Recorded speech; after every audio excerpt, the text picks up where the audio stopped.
Hamıya salam, YouTube kanalımızın növbəti videosuna xoş gəlmisiniz. Bugünkü videomuzun mövzusunu yəqin ki videonun başlığından artıq bilirsiniz. Bootcamp'a sıfırdan başlayanlar və yaxud ümumiyyətlə tradingdən məlumatı olan insanların həmişə eşitdiyi bir söz var ki, tradingdə ən önəmli şey psixologiyadır. Mən o sözə qatılmıram, çünki tradingdə ən önəmli şey psixologiya deyil. Tradingdə ən önəmli şey sənin analizindir. İlk növbədə budur. Daha sonra sənin balans yönətimin, ondan sonra gəlir psixologiya. Mən elə düşünürəm, yəni. Sənin psixologiyan lap mükəmməl olub, amma sənin yaxşı analiz yetəneyin yoxdursa və yaxud sənin yaxşı balans idarə etmək, risk yönətmək istedadın yoxdursa, sən burada batıb gedəsən. İstəyirsən dünyanın ən yaxşı istedadlı insanı ol, yenə də irəli gedə bilməzsən. Bir traderi digər normal insanlardan ayıran bəzi xüsusiyyətlər var. Məsəl üçün yəni trader aktiv olmalıdır. İnanılmaz dərəcədə sürətli qərarlar verməyi bacarmalıdır. İnanılmaz dərəcədə soyuqqanlı olmalıdır. Çünki bizim burada etdiyimiz iş başqalarının etdiyi işdən çox fərqlidir. Məsəl üçün sizin bir IT mütəxəssisi dostunuz varsa və yaxud kod yazan dostunuz var, deyək ki, bir IT-də işləyir, sadəcə kod yazır. O insan həmin gün pis işləsə də ayın sonunda maaşını alacaq, yaxşı işləsə də maaşını alacaq. Yəni bu insanın pis işləyib yaxşı işləməyindən asılı olmayaraq onun qazandığı məbləğ eyni qalır.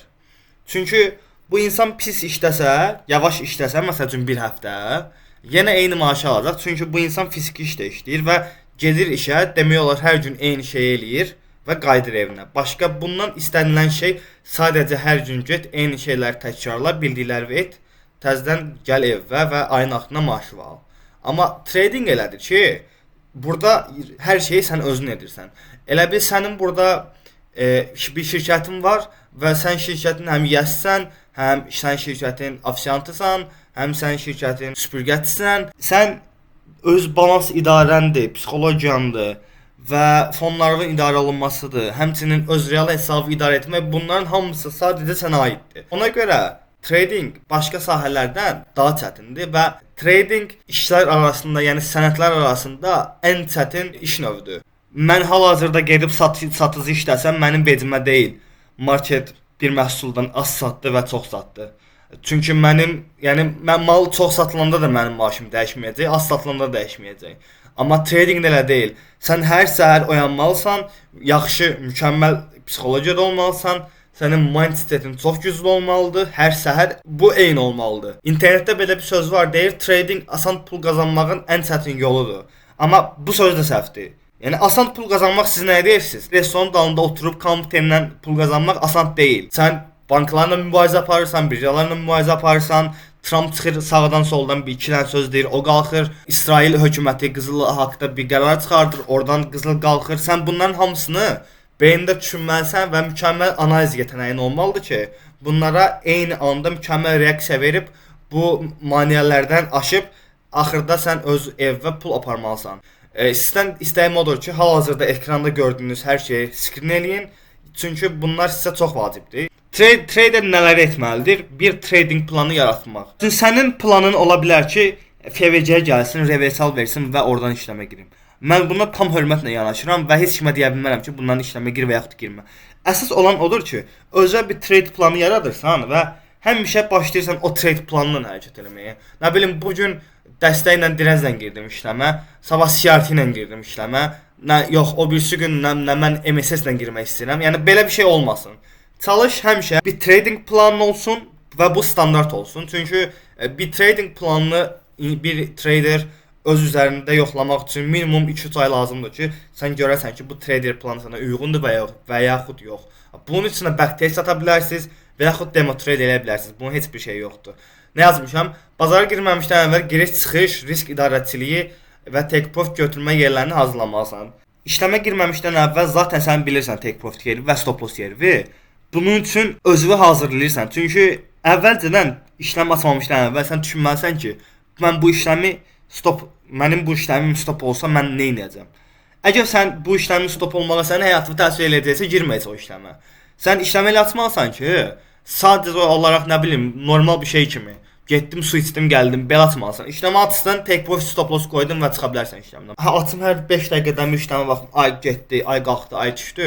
Zaten sənin bir trading planın varsa, ona baxmırsan. Çünki sən take profit və stop lossu əvvəlcədən onları belə hazırlayıb girirsən işləmə. Risk idarə etməsi, balans idarə etməsi ən vacib şeydir. Mən sizə demişdim birinci və ya ikinci videoda, fona girirsinizsə və yaxud normal hesabdırsa, həmişə balansınızın 1%-lə işləmək girin. Stop oldu 0.5-ə indirin. O da stop oldu 0.25, belə azaldın. Və yaxud take profit oldusa və siz artıq funded olmusunuzsa, yəni challenge-ları bitirib funded olmusunuzsa, daha sonra siz 1%, 1.5%, 1.25%, maksimum 2%-lə işləmə girə bilərsiniz. Burada problem yoxdur. Trading jurnalı tutmaq bu ən vacibli nüanslardan biridir. Bunun da videosunu çəkəcəm sizə ayrı. İstəmədim trading jurnalının içində trading jurnalında bu videonun içində deyim sizə, stop lossunuzu, take profitunuzu, yəni aldığınız hər işləmi o jurnala qeyd etməkdir. İşləmin növünü yazırsınız, adını yazırsınız, hansı sessionda girmişsinizsə onu yazırsınız, niyə girmişsinizsə onu yazırsınız, ekranın screenshotunu alırsınız, onları yüklüyorsunuz ora və ayın axırında baxırsınız ki, mən niyə stop oldum və yaxud mən niyə take profit oldum. Bazar şərtlərinə uyğunlaşmaq, TV olmaq hər zamanla düzələn bir şeydir. Çünki bazara təzə girmiş bir insana mən deyəmərəm TV ol, çünki o bilmir hələ tam nə etsin.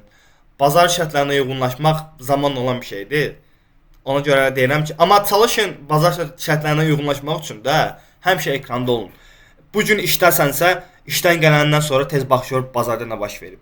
Və yaxud keçən həftə girmədim məsəl üçün bazara, amma bu həftə girə bilərsənsə, keçən həftəyə də bax ki, keçən həftə məsəl üçün qızıl nə edib, Nasdaq nə edib, daha sonra buna uyğun gələn həftədə özünə bir yol izləyə bilərsən. Davamlı təhsil və inkişafa açıq olmaq bu 5-ci və son maddəmizdir. Bazar strukturunu, yeni analiz metodlarını, qlobal iqtisadi inkişafla öyrənməyə davam etməlisən. Çünki bazarlar daima inkişaf eləyir. Sən elə ancaq bir strategiya ilə qalsan illər boyu, bu sənə heç bir şey verməyəcək. Bazarda yeni xəbərlər çıxır, yeni nüanslar çıxır, yeni ayarlar çıxır. Çalışmalısan öz iqtisadi bilgini iləri aparmalısan, öz finans bilgini iləri aparmalısan. Ola bilər bu hansısa bir kinoya baxmaq olar, ola bilər bu hansısa kitab oxumaq olar, bu heç bir fərqi yoxdur, amma çalış həmişə bazarın elmi tərəfində də olmalısan. Gəldik videomuzun ikinci hissəsinə, trader nələri etməməlidir. Duyğusal qərar vermək və intiqam tradingi.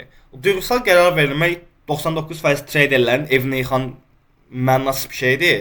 Yəni, intiqam tradingi də onun kimi. İntiqam tradingi nədir? Məsəl üçün, sən Nasdaqı long açsın, stop loss oldun. Deyirsən ki, bu mənə stop elədi, qalxacaq, təzədən yenə bir dənə də açsam. Sonra stop olursan, sonra bir dənə də açsam. Belə bunun axırı olmur və axırda sənin fonun partlayır və liqd olursan. Dediyim kimi intiqam tradingi lazım deyil.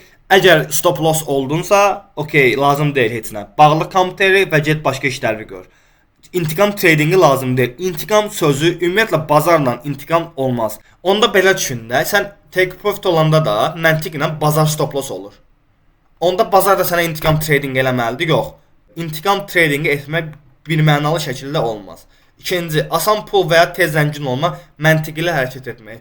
Bazarda asan zəngin olma deyə bir terim yoxdur. Həmçinin mən bir neçə milyonçu olacam deyə də bir şey yoxdur. Sən maksimum buradan aylıq qazancını qazana bilərsən. Milyonçu olasanmı, olmayasan. Məsələn, buradan yalan danışmıram. Milyonçu olmaq çox çətindir. Milyonçu olmaq o atxod, mənasız Instagram reelslərində göründüyü kimi asan bir şey deyil.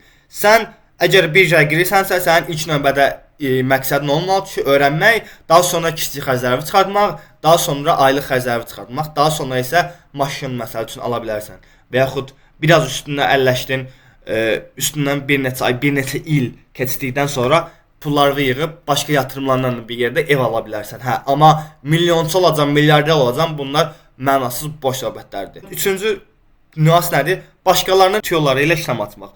Həmişə qrupda uşaqlar mənə yazırlar ki, işləmə gələndə işləm yerində ver, stop loss take profitdə yaz. Mən zaten analizlərimi paylaşanda ora həmişə oxlarla göstərirəm yeri. Məsəl üçün, belə bir senaryo olsa mən girəcəm. Girəndə belə qrupa yazıram ki, girdim və yaxud zərərdəyim, xeyrdəyim, bazardan qədər şaşırtmağa çalışıram qrupa.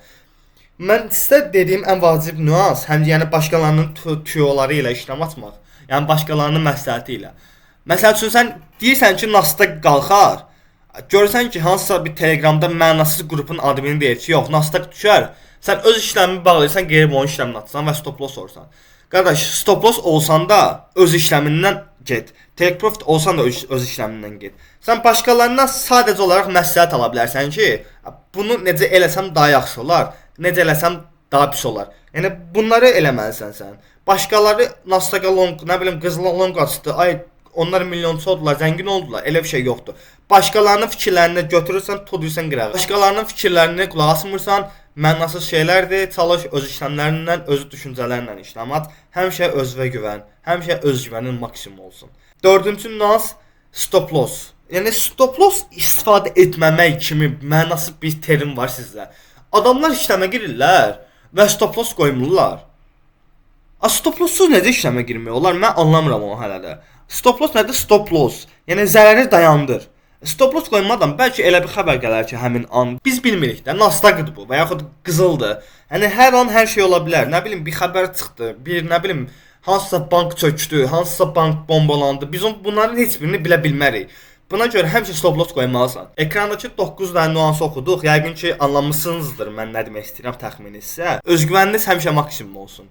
Heç vaxt başqasının sözündən hərəkət eləməyin. Heç vaxt başqasının sözündən işləm atmayın. Həmişə stop loss işlədin. Həmişə öyrənməyə və inkişafa açıq olun. Həmişə stop loss qoyun. Həmişə risk idarə etməsini maksimuma çəkin. Etdiyiniz hər işləmdən qabaq və sonra not tutun özünüzə. Not dəftəri yaradın özünüzə. Trading planınız olsun. Və kimsə də sizə deyirsə trading boş şeydir, uğursuz olasınız. O insanları edə biləcəyiniz ən yaxşı şey blok atmaqdır, həyatınızdan çıxartmaqdır. Çünki elə insanlar bizə həyatda sadəcə mənfi enerjini gətirir. Özünüz də bilirsiniz ki, enerji insanın həyatına təsir edən bir mənalı nüansdır. Əgər sizin ətrafınızda müsbət enerjili, pul enerjili, var-dövlət enerjili insanlar olsa və düşüncələr olsa, mən əminəm ki, sizin həyatınızda 99% o yolda irəliləyəcək. Yəni belə mənasız insanlar varsa həyatınızda, o insanları həyatınızdan çıxardın. Mənim YouTube kanalıma, Telegram kanalıma, Instagram və TikTok kanalıma abunə olun. Sizin özünüzə edəcəyiniz ən yaxşı pulsuz yatırımlardan biri də məni bütün sosial medialardan takip etmək, izləməkdir. Özünüz bilirsiniz ki, mən də sizdən biriyəm, mən də sizin içinizdən biriyəm. Yəni sizi ən yaxşı anlayan insanlardan biri də mənəm. Nəsə sualınız olsa, mənə Instagramda, Telegramda, Twitterda və yaxud YouTube'da şərhlərdə verməyi unutmayın. Sizin hamınızı çox istəyirəm. İnşallah hər şey yaxşı olacaq. Hələlik.